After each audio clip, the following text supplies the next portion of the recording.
नमस्कार, मैं हूं प्रमिला दीक्षित। आप देख रहे हैं TV9 भारतवर्ष डिजिटल। जगत गुरु उवाच में आपका स्वागत है। आज हमारा जो विषय है, आप सबके मन का विषय है। सारी युवा जनरेशन से लेकर बच्चे बूढ़े सबको भाता है, इश्क मोहब्बत और प्यार। लेकिन बात अब सिर्फ इश्क मोहब्बत और प्यार तक ही सीमित नहीं है। इश्क मोहब्बत और प्यार, फिर शादी, फिर विवाहितर प्यार, फिर वार तकरार, और अगर बात फिर भी नहीं बनी तो सीधे आर्य पार। इस तरह के मामले सामने आ रहे हैं। इस पर संत क्या कहते हैं? हमारे साथ स्वामी सतीशाचार्य जी महाराज हैं। बहुत बहुत स्वागत है आपका। बहुत आभार आपका, खूब आशीर्वाद। मैं अपनी इस धर्म यात्रा में इस व्यवस्था का माध्यम बन पाया, इसके लिए आपको धन्यवाद। भारत की धरती तो कहते हैं प्रेम की धरती है, और लेकिन प्रेम का अब जो रूप निकलकर सामने आ रहा है, और आए दिन आप देखते हैं जिस तरह की खबरें हैं कि अगर पसंद नहीं आया तो ये भी नहीं कि छोड़ दिया जाए और उसके बाद सीधे आर पार की बात होती है। ऐसे कितने केस आए हैं पूरे देश से। आपकी नज़र में प्यार की परिभाषा क्या है, और फिर ये जो हो रहा है उसको आप किस संज्ञा में रखेंगे? नहीं, देखिए, हर व्यक्ति का नजरिया है, क्योंकि परमात्मा ने सबको आंखें अलग दी हैं, दिमाग भी अलग अलग दे दिया, सारे ऑर्नामेंट सब सजा के भेजा है, सब पूरा फुल श्रृंगार करके अलग अलग भेजा है। सबका नाक मुंह हाथ पैर बाल गाल सब अलग अलग दे दिए। उसका लाभ और हानि दोनों ही होता है। समाज, संसार अथवा जगत, ये जब तक धर्म पोषित हैं, धर्म से पोषित और पल्लवित हैं, धर्म से पालित हैं, जब तक तब तक अनुकूल हैं। क्योंकि विवेक जो है ना, उसमें सकारात्मक विवेक, अच्छा वाला विवेक। अब तो क्या पूरा विश्व मानने लगा है कि पॉजिटिव और निगेटिव सब चीजें में होता है। सकारात्मक विचार और विवेक तब बढ़ता है जब आप संतों की सन्निधि में रहते हैं, आप धर्म की सन्निधि में रहते हैं। क्योंकि धर्म आपको तमाम तरीके से सिखाता है, एक तरीके से नहीं, तमाम तरीके से सिखाता है।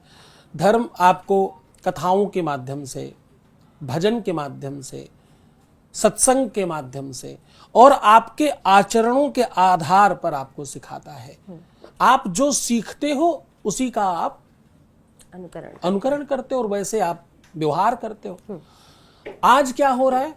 आज सारा का सारा सत्संग, आज सारी की सारी महाभारत, आज सारा का सारा व्याख्यान रील्स पे हो रहा है। तुम देखो, हम देखें और देखते ही रहें, लगातार देखते रहें, बार बार देखते रहें, इतना देखते रहें कि या तो मोबाइल की बैटरी खत्म हो जाए या तो आंखों की रोशनी खत्म हो जाए, तब तक देखते रहें। और आंखों की रोशनी खत्म भी हो जाए तो संकट नहीं है, दूसरी आंख लगाकर देखा जाए, पर देखते ही रहा जाए। तो वो पुरानी फिल्म में था ना, तू बैठ मेरे पास तुझे देखता रहूं, न तू कुछ कहे और न मैं कुछ कहूं। इसमें उल्टा है, तू कहे और मैं देखता रहूं।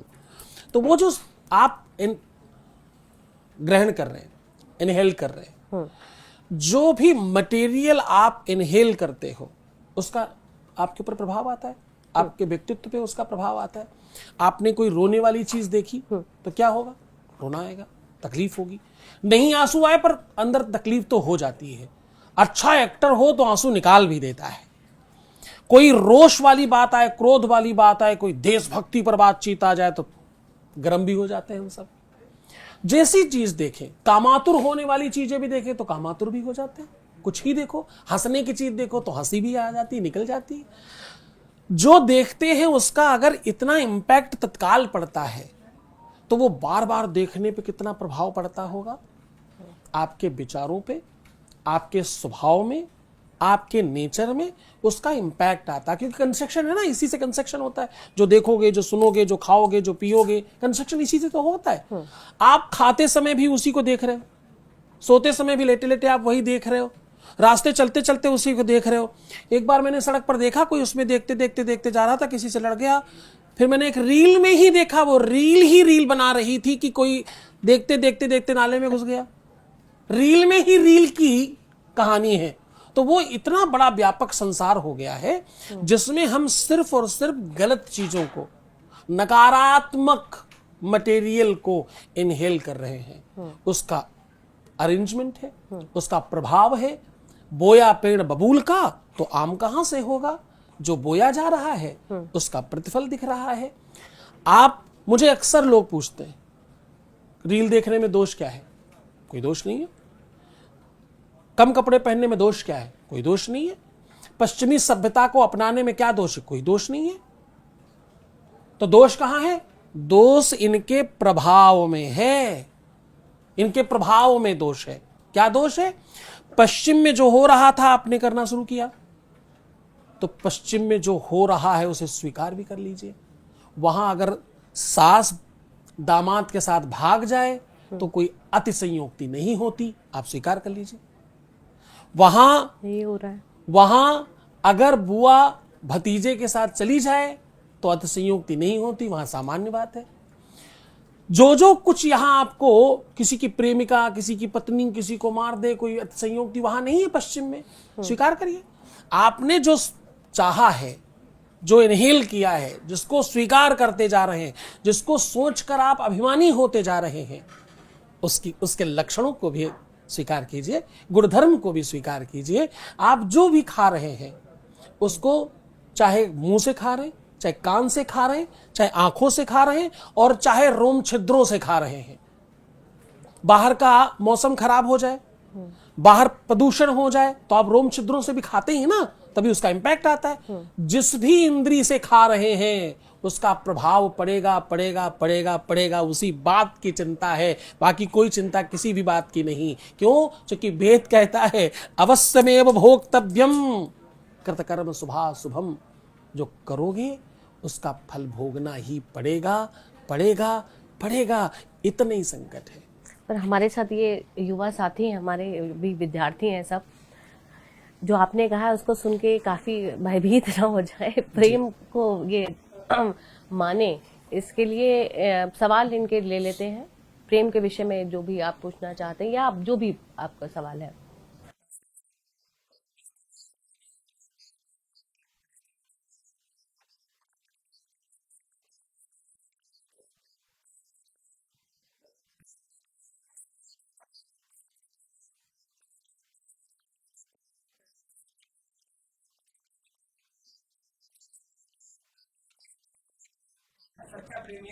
खुल के पूछ लो, कंफ्यूज मत हो। खुल के पूछ लो। बेसिकली क्वेश्चन ये है कि सच्चा प्रेमी की पहचान क्या है? अच्छा, ठीक है। सच्चा और झूठा कुछ होता ही नहीं है। सच्चा झूठा क्या होता है? कि क्या सच है और क्या झूठ है? अभी दिन है कि रात? जवाब दो। दिन है कि रात? अमेरिका में तो रात है। सच और झूठ क्या होता है? जो तुम्हें पता है, जो तुम्हें मालूम है, वही सत्य है केवल तुम्हारे लिए। जो तुम नहीं जानते वो तुम्हारे लिए सत्य नहीं है। जितना तुमने जाना है उतना ही सत्य है तुम्हारे लिए। भगवान का नाम सत्य है। सत्य वत्य कुछ नहीं होता। सच्चा और झूठा प्रेमी नहीं होता। प्रेम करने वाला सच्चा झूठा होता है, सामने वाला सच्चा झूठा थोड़ी होता है। प्रेम है क्या, आप उसको नहीं समझते, इसलिए सच्चाई और झूठाई में लगे पड़े। प्रेम कभी आप विचार करके करते हैं क्या? प्रेम कोई व्यापार है क्या? दुकान देख कर लेंगे, सामान छांट कर लाएंगे, व्यवस्थित करके पैकेजिंग में बेचेंगे। ये कोई प्रणाली नहीं है। ये तुम्हारे हाथों का काम नहीं है, ये दिल का काम है। और दिल तो बच्चा है जी, सुना है ना गाना, दिल तो बच्चा है। जहां आपका अधिकार नहीं है वहां अनाधिकृत चेष्टा करना ही झूठा प्यार है। अनाधिकृत चेष्टा है। इसी से प्यार होना चाहिए। प्यार करने के लिए तो ये ऐसी आंखें, ऐसा लिप्स, ऐसे बाल, ये हाइट, ये पर्सनालिटी, ये एजुकेशन, ये औकात और ये व्यवस्था, ऐसा तो रोबोट बन सकता है। सच्चाई में कैसे ऐसा होगा? तो प्यार न सच्चा होता है, ना प्यार झूठा होता है।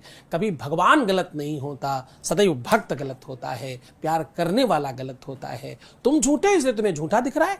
लाल चश्मा लगाया लाल दिख रहा है, काला चश्मा लगाया काला दिख रहा है।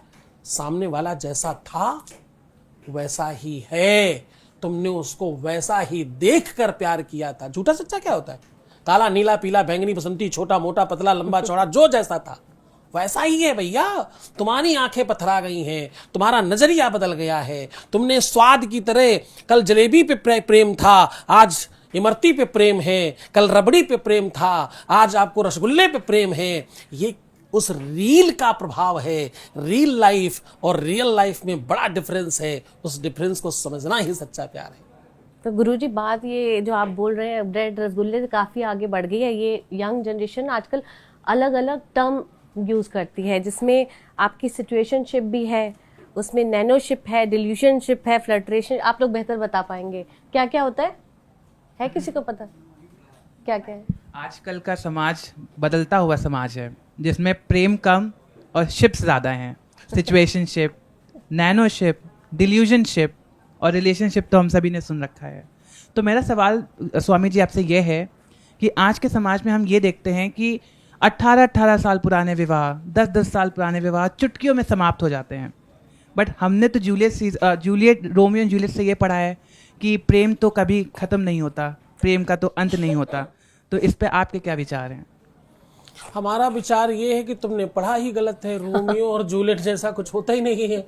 आपने वो मतलब अद्भुत चीज पढ़ी है जो होती ही नहीं है। आपने गलत चीज पढ़ रखी है। हमने राधा कृष्ण पढ़े हैं, हमने सीता राम पढ़े हैं, जो जन्म जन्मांतर तक एक रहते। वो टूटता कुछ नहीं है बेटा। प्यार की रेशमी डोर वो क्या है, कटता नहीं दांत वात से, वो कुछ टूटता नहीं है। वो 17 साल 18 साल का ब्याह नहीं था, अनुबंध था जो टूट गया। व्यापार छूटता है। प्रेम में न कुछ पाया जाता है, न कुछ दिया जाता है और न कुछ लिया जाता है। प्यार प्यार है, व्यापार है ही नहीं। वो जो छूट रहा है उसके पीछे भी वो रियल लाइफ है। साउथ वाली फिल्म में देखा, एक हीरो जमीन पर उतरा और पैर रखा, पैर उसने यहां रखा और विलन के पास तक वो धरती कैसे हिलती हुई गई, वहां जाकर धड़ाम हुआ। वो पैर था कि मतलब विस्फोटक बम था। तो ये क्या हो सकता है? ये है क्या? ये रियल लाइफ है। रियल लाइफ नहीं, ऐसा नहीं हो सकता। तो जब आप रियलिस्टिक दुनिया से भागने लगते हैं तो वो 17 साल हो गए हो चाहे 50 साल हो गए हो, आप रियलिटी में आपके शरीर का एक बॉडी ऑर्डर है। रियलिटी में आपकी स्किन का अपना एक निजी कलर है। रियलिटी में आपकी बॉडी का एक शेप है। रियलिटी में आपके हेयर का एक ग्रोथ की नितांत व्यवस्था है। रियलिटी में जो जैसा है वैसा ही है। रियल लाइफ में वैसा कुछ भी नहीं है। वहां सब परिवर्तनीय है, सब माया है, सब भ्रम है, सब कंफ्यूजन है। उस कंफ्यूजन जगत में जो चला गया वो कभी भी सब समाप्त कर लेगा। माया क्या है? माया ठग है, आपको ठग लेती है, आपको भ्रमित कंफ्यूज कर देती है, आपको समाप्त कर देती है। रिश्ता कैसे समाप्त हो सकता है? रिलेशन कैसे समाप्त हो सकता है? आपका भगवान से रिश्ता खत्म हो पाया आज तक? तुम्हारे बाबा जी का भी था, तुम्हें पता नहीं होगा। तुम्हारे बाप के बाप के बाप के बाप के बाप के बाप का भी रिश्ता था, पता नहीं है, खत्म नहीं हुआ आज तक। क्या गजब रिश्ता है। और वन वे ट्रैफिक है, वो ऐसे ही है। ना आज तक कुछ बोला, ना आज तक कुछ कहा। तुमने जो दिया वो वहीं रखा रहा। अच्छा ले गए तो भी उधर ही पड़ा है, बुरा ले गए तो भी उधर ही पड़ा है। खुद ले जाओ, खुद भोग लगाओ, खुद उठा के खा लो, खुद ही सोच लो, खुद ही विचार कर लो। 100% वन वे ट्रैफिक है। उसके बावजूद उसको हम टू वे समझते हैं। खाया होगा, मैंने भोग लगाया, उन्होंने पाया होगा, उन्हीं का तो प्रसाद है जो हमने लिया है। प्रेम इसका नाम है। प्रेम इस व्यवस्था का नाम है, कभी समाप्त नहीं होगा। प्रेम को जब तुमने लव कहा तो खत्म हुआ। लव और प्रेम दोनों में बहुत अंतर है। प्रेम भक्ति का दूसरा नाम है, लव अफेक्शन का दूसरा नाम है। आकर्षण तो कभी भी खत्म हो सकता है।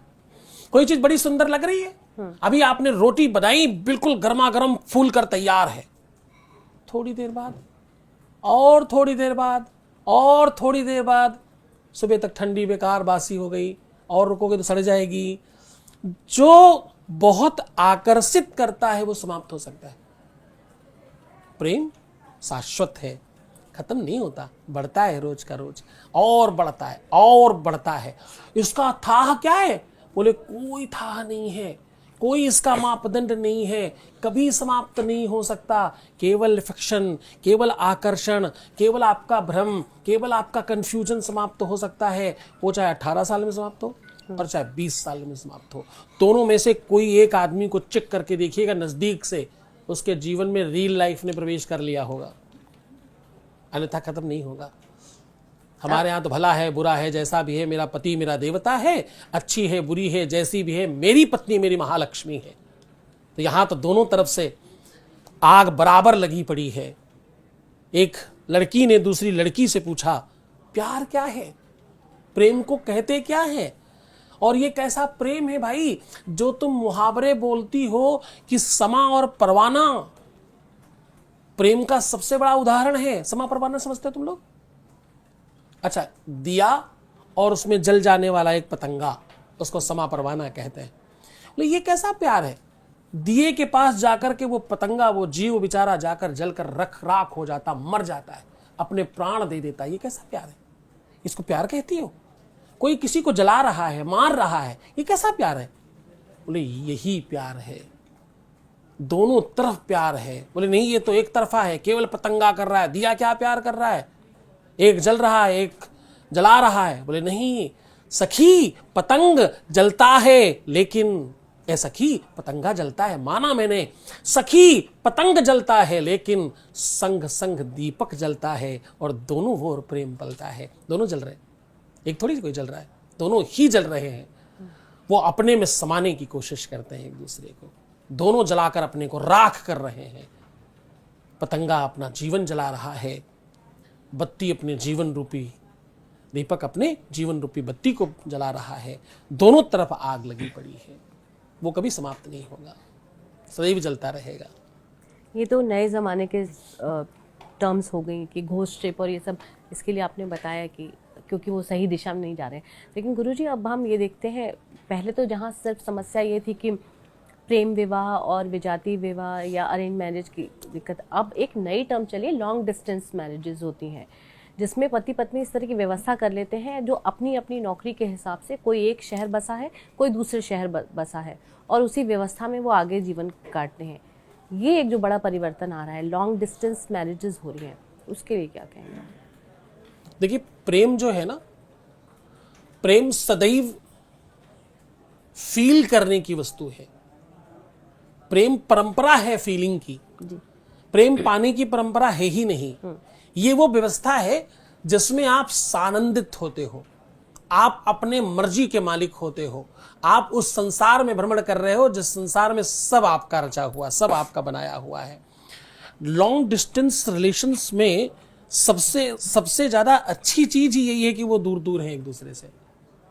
अगर ईमानदारी हो, नदी के दो किनारे कभी भी एक दूसरे से मिलते नहीं, लेकिन उसका आनंद यही है कि वो दोनों अपनी अपनी जगह में जब तक तटस्थ खड़े हैं तब तक वो जीवन रूपी नदी आराम से बह रही है, सानंद बह रही है।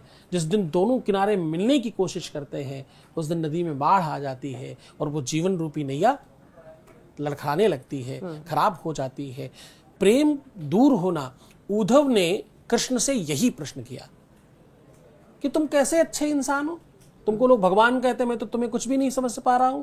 आप मेरे मित्र हो, सब बहुत अच्छा है, ये कैसी बात है, तुम मथुरा बैठे हो, वो ब्रज में बैठी हैं, कितनी दूरी है, उसके बावजूद तुम उनसे मिलने नहीं जाते, उन्हें अपने पास नहीं बुलाते, ये कैसा प्यार है? मैं उनको जाके समझाऊंगा कि देखो कृष्ण जिनको तुम प्रेम करती हो उनको छोड़ो, उतनी आस्था भगवान में लगाओ, परमात्मा में लगाओ, ईश्वर में लगाओ, मैं समझाऊंगा।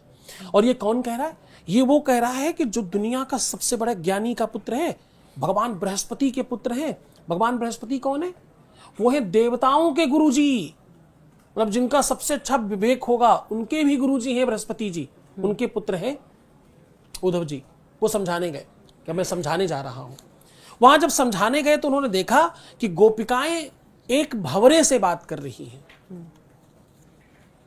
वहां भरभर गीत लिखा गया, ये बड़ा लंबा चौड़ा प्रसंग है।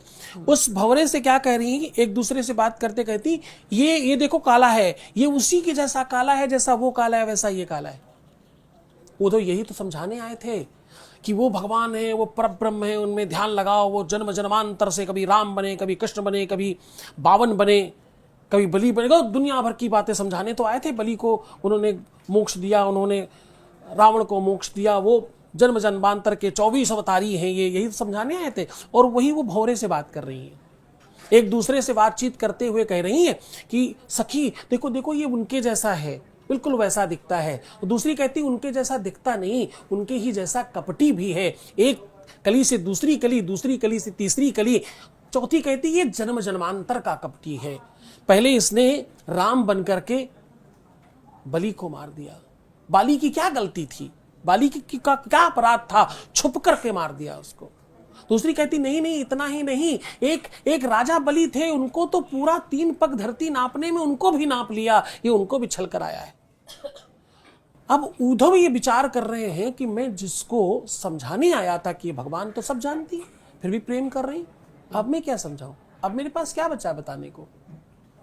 और अंत में वो कहती कि तुम तो उनके जैसे हो, उनको जाकर कहना मत, अपना पल्लू बिछा करके बिठाती कि यहाँ बैठो, तुम जमीन पर मत बैठना, तुम तो उनके जैसे, तुम तो मेरे बहुत प्रिय हो, तुम जैसे भी हो फिर भी तुम हमारे हो।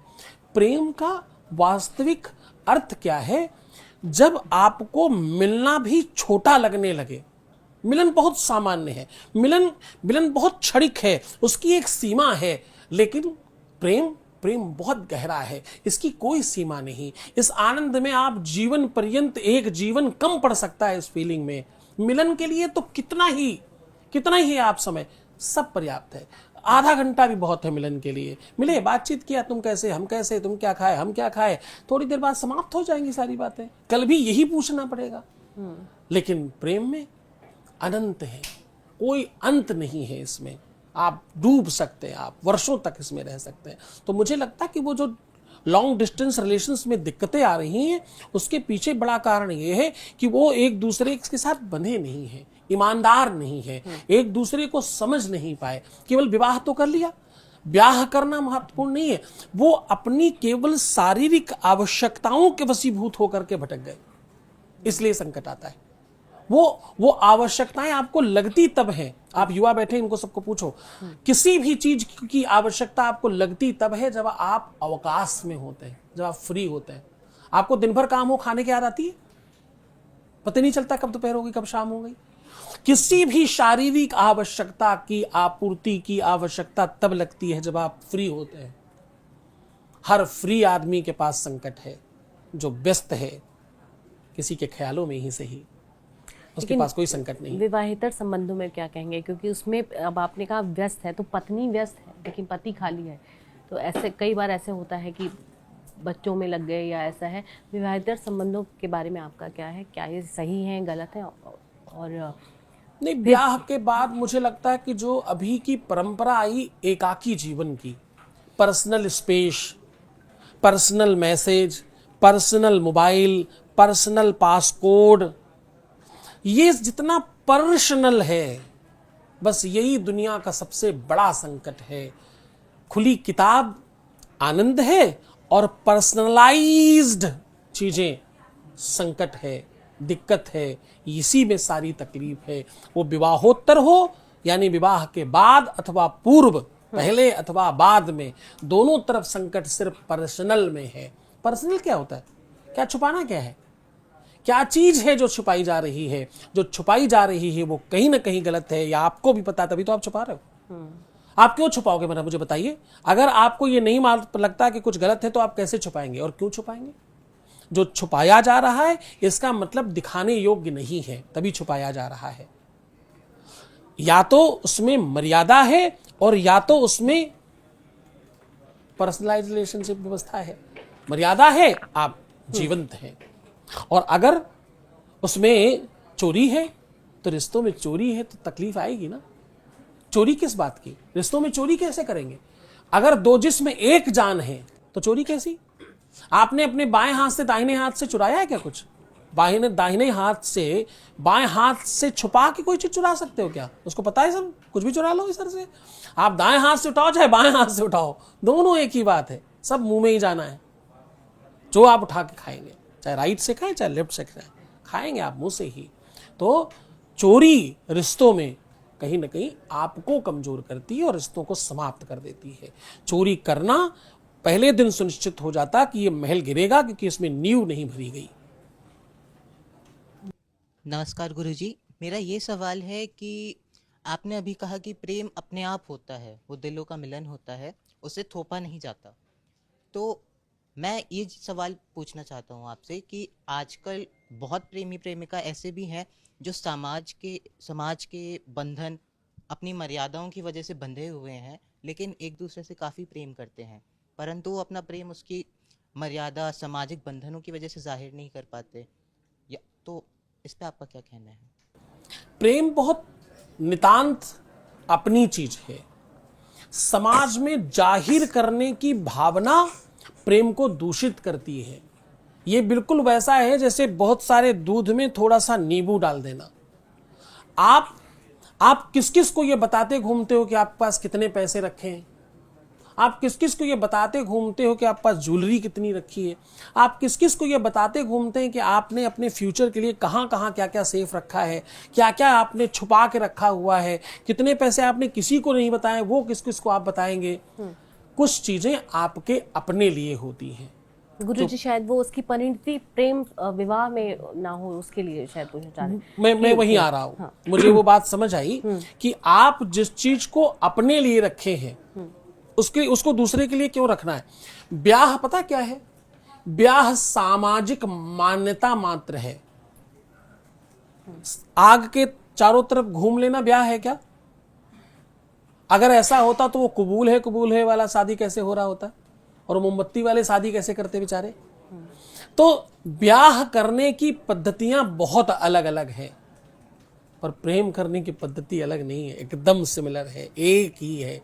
जो चीज तुम सामाजिक करना चाहते हो बस वही तकलीफ है उसी बात में, उतने भर में तकलीफ है। हमने तुम्हें मान लिया है, तुमने हमें मान लिया है, इसके बाद क्या आवश्यकता है? दुनिया में दर्द ही सिर्फ इतना है कि मुझे सबको बताना है, मुझे सबको जताना है, मुझे स्टेटस सिंबल बनाना है, मुझे दुनिया को बता देना है। इस बार दुनिया को बताना, दुनिया कौन है? आप ही दुनिया हो। यहां तक कि आप अपने पार्टनर को भी अपना प्यार जब बताते हैं, इजहार करते हैं, दिखाना चाहते हैं, उसकी संख्या उसकी मात्रा बताना चाहते हैं, फिर भी आप दोषी हो जाते हैं, आप वहां मुजरिम हो जाते हैं। हमारे यहाँ पुजारी भगवान के सामने गया और भगवान से कह रहा है, क्योंकि हम लोग तो भगवान को ही प्यार करते हैं, वही वाली बात आपको बता सकते हैं, क्योंकि प्यार की परिभाषा वहीं से शुरू होती है। एक पुजारी भगवान के पास गया और चीख कर बोला कि मैं बहुत परेशान तो हूं, बहुत दुखी हूं, लेकिन ध्यान रहे मुझे कुछ देना मत। भगवान को बड़ा आश्चर्य लगा, ये क्या है? ये तो गजब प्रेमी मिला है। उसने कहा, सुनो, मैं हो सकता है मजबूर होकर तुमसे कुछ मांग बैठूं, पर मुझे देना मत कुछ, किसी भी सूरत में मुझे कुछ मत दे देना। अगर दे दिया तो गलत हो जाएगा ये। उसने भगवान की तरफ आंखों में आंखें डालकर कहा, बोले, गर्म कभी मांगू तुझे तो हरगिज न देना कुछ मुझे, वरना आशिक नहीं मजदूर कहलाऊंगा मैं। मैंने तुम्हारे लिए कुछ किया, तुमने बदले में मुझे कुछ दे दिया, ये तो मजदूरी हो गई, ये प्यार कहाँ रहा? हमने दुकानदार को 10 रुपए दिए, दुकानदार ने 10 रुपए की हमें सामग्री प्रदान कर दी, इसमें क्या प्यार है? ये विशुद्ध व्यापार है। लेना देना, दिखाना, प्रदर्शन करना, सामाजिक करना, सार्वजनिक करना, मम्मी को पता हो, प्यारा पापा को पता हो, भाई को बताओ, इनको बताओ, उनको क्यों नहीं बताया, इसको क्यों नहीं दिखाया, उसको क्यों नहीं पता, इसको मेरे रिलेशन के बारे में क्यों नहीं पता, ये जितनी भी चीजें हैं ये सब तुम्हारे प्यार में व्यापार की आसक्ति का दर्शन है, ये प्यार नहीं है। आप प्रेम विवाह के अनुमति नहीं दे रहे हैं? पक्ष में हूं मैं, पक्ष में है। प्रेम में ब्याह की जरूरत नहीं पड़ती, ये कह रहा हूं। ब्याह क्या होता है? What is the meaning of ब्याह? ब्याह क्या है? केवल लड़कियों के लिए वो सिंदूर लगा लेना ब्याह है क्या? हमने भगवान को, आपने हमारा टीका देखा कहां तक जाता है? जी। हमारा टीका कहां तक जाता है? जहां आप मांग भरती वहां तक। क्यों? हमने मान लिया कि हमने भगवान से ब्याह कर रखा है, वो माने ना माने उनकी मर्जी, उनसे कौन पूछता है? और क्यों पूछना है? उनसे चाहिए क्या ऐसा जो उनसे पूछे? इस सर्टिफिकेट चाहिए क्या? आपने एक फिल्म में देखा होगा, हमारे शिष्य भी हैं आमिर खान जी, कि वो किसी और के लिए पढ़ते हैं, सर्टिफिकेट उसको दे देते हैं और उनके पास केवल शिक्षा बचती है। तो सर्टिफिकेट ज्यादा महत्वपूर्ण था या शिक्षा? तो तुम्हें सर्टिफिकेट क्यों चाहिए किसी भी चीज का? कि दुनिया जाने, जवाहर जाने, परिवार जाने, उससे कुछ नहीं होता। ये सब आपको कमजोर करने की चीजें हैं। आपने निष्ठा से सच्चा प्रेम किया है। प्रेम सदैव देने की चीज है। प्रेम में मैं चाहता हूं कि मेरा प्रेमी दुनिया का सबसे ताकतवर हो, वो चाहते हैं कि मैं ऐसा हूं। दोनों अपना अपना धर्म निभा रहे हैं। एक और पुराना सॉन्ग गाकर आपकी बात खत्म कर रहा हूं। आंखों के पानी को अंजुरी में भरकर सौगंध ले लेंगे हम, दोनों निभाएं अपनी कसम। वो एक सॉन्ग था ना पुरानी पिक्चर में, आओ निभाएं अपना धर्म, अपना अपना धर्म निभाएंगे। ये सौगंध है इस बात की प्यार में कि कुछ मांगेंगे नहीं, कुछ कहेंगे नहीं, कुछ लेंगे नहीं, कुछ देंगे नहीं। ये सब थोड़ी, इसके लिए थोड़ी प्यार किया है। प्यार तो इसलिए किया है कि आपको श्रेष्ठ बनाना है। दोनों ही ये सोच रहे हैं, दोनों ही ये विचार कर रहे हैं, तभी तो प्रेम है। नमस्कार गुरुजी, मेरा नाम प्रांजल श्रीवास्तव है। मैं दिल्ली स्कूल ऑफ जर्नलिज्म का छात्र हूँ। मेरा आपसे ये प्रश्न है कि हमने तो राधा कृष्ण, राम सीता जैसा प्रेम देखा है। जब कृष्ण सिर्फ राधा के लिए बांसुरी बजाते थे, जब राधा नहीं रही तो अपनी बांसुरी तोड़ के फेंक दी।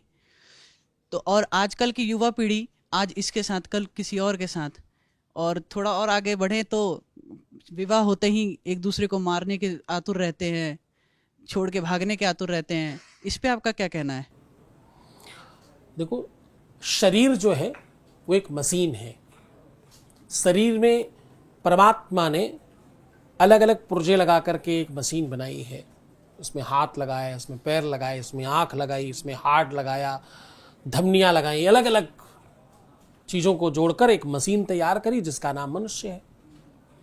मनुष्य इसलिए हमारा नाम है क्योंकि हम मन के अधीनस्थ हैं। पुराने लोग कहा करते थे, आंखें देखे चेतना, मुख देखे व्यवहार। तो सामान्य लोग कहते हैं इसका व्यापक रूप क्या है, थोड़ा और विस्तार से बताइए। तो बोले,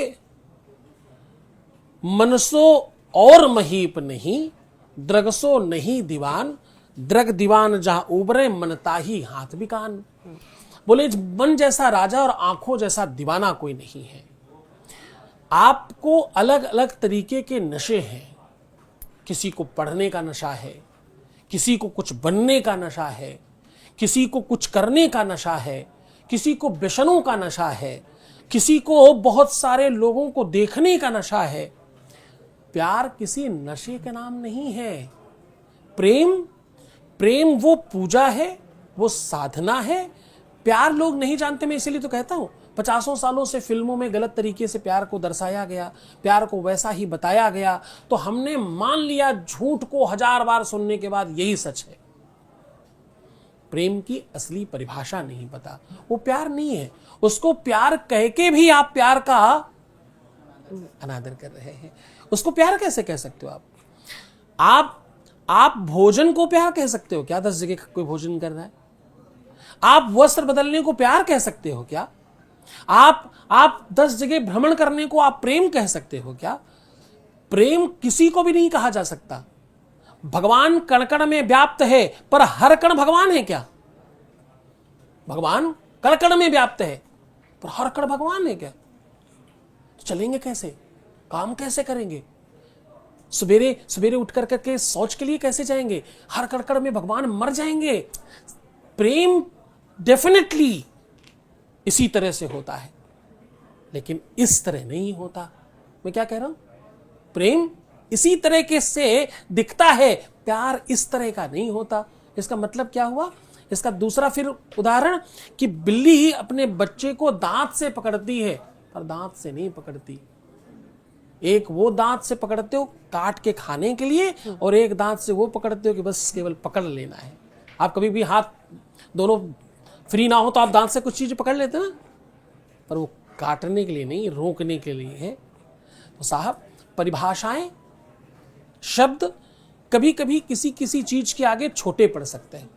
प्यार वो व्यवस्था है जिसके आगे शब्द बहुत छोटे हैं। प्यार को कोई परिभाषित नहीं कर पाया आज तक।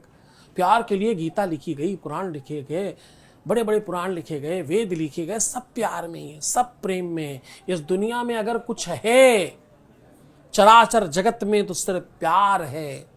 प्रेम में पत्थरों में भी पानी निकलने लगा, प्रेम में पत्थरों ने भी वनस्पतियां उगा दी। प्यार बहुत बड़ी चीज है। आप किसी पत्थर पर थोड़ी मिट्टी डाल दीजिए, उस पत्थर से लग करके पेड़ उग जाएगा।